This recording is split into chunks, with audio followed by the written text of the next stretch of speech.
We need to remember that the Commonwealth represents, and that theme kept on coming up, a third of the world's population. So it's something that we can tend to ignore, but it's actually a legacy, really, of the British Empire. You see the complete variety and huge gamut of cultures and languages, which very much comes to the fore. But what is it that joins us? What joins us is our British way of life in many respects.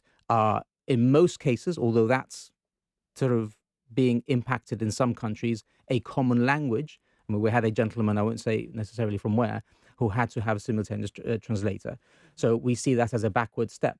But broadly, people are able to speak to each other in English. And the second language may be Spanish, for example, indeed French, if you're from Quebec, or other languages. So it's a fascinating sight to see, and I really enjoyed myself.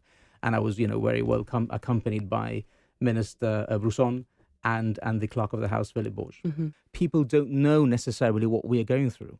And I was able to explain Brexit, its impact on Gibraltar, and the fact that we are now going through these negotiations and we hope to have a treaty at some point. And indeed, that seemed to have sparked the interest, particularly of the Maltese delegation, who are members of the Commonwealth, but also members of the European Union. It may not be the case with the other jurisdictions. We were there as Gibraltar and as the Gibraltar delegation, and we were very careful to ensure that that was the case. And that is how people saw us in terms of setting out the Gibraltar message in a unified way. Earlier this week, we did report on a midterm poll conducted by GBC with Mediatel.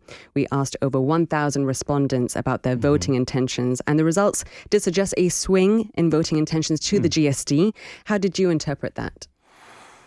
Well, positively, this is I think a reasonable lead over the GSLP. Whilst we are in the lead, and that is a good story, I think, for the GSD, we cannot rest on our laurels. What is absolutely clear is that we need to engage those individuals.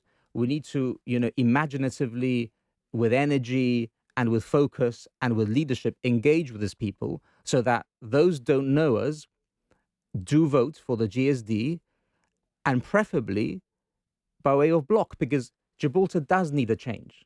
We need a change of process and a change of attitude and a change of an exciting change so that but I think we need to attract that.